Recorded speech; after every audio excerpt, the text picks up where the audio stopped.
মাননীয় speaker, police সংস্কার নিয়ে যখন আমরা কথা বলি বা পুলিশের যে বিষয়গুলো, তৃণমূলের কিছু পুলিশের অনেক সমস্যা রয়েছে ইনস্ট্রুমেন্টাল। যেমন পুলিশকে যখন তদন্ত করতে পাঠানো হয়, ওই তদন্তের খরচ কিন্তু থানা থেকে দেওয়া হয় না, আর যেটা দেওয়া হয় সেটা কিন্তু অপ্রতুল। আমরা যখন পুলিশকে একটা কাজ করতে দিচ্ছি কিন্তু বাজেট দিচ্ছি না, পুলিশে একটা কালচার প্রচলিত রয়েছে, সেটা হচ্ছে ম্যানেজ করে নাও। এই ম্যানেজ করতে গিয়ে দেখা যায় পুলিশ দুর্নীতির বিভিন্ন কাজে তারা কনভেনশনালি জড়িয়ে পড়ে।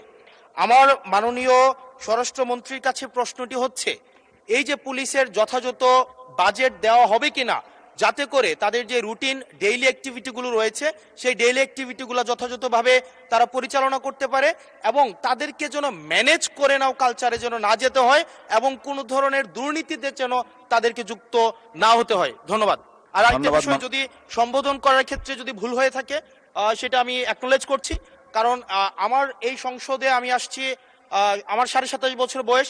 সেখানে মাননীয় স্বরাষ্ট্রমন্ত্রী যখন সংসদে এসেছেন 1991 সালে, আর আমি জন্ম হয়েছি 1998 সালে।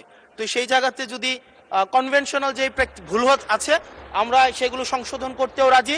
আমাদের যখনই আমাদেরকে নোটিশ করবেন আমরা সেটাকে সংশোধন করে নেব। ধন্যবাদ।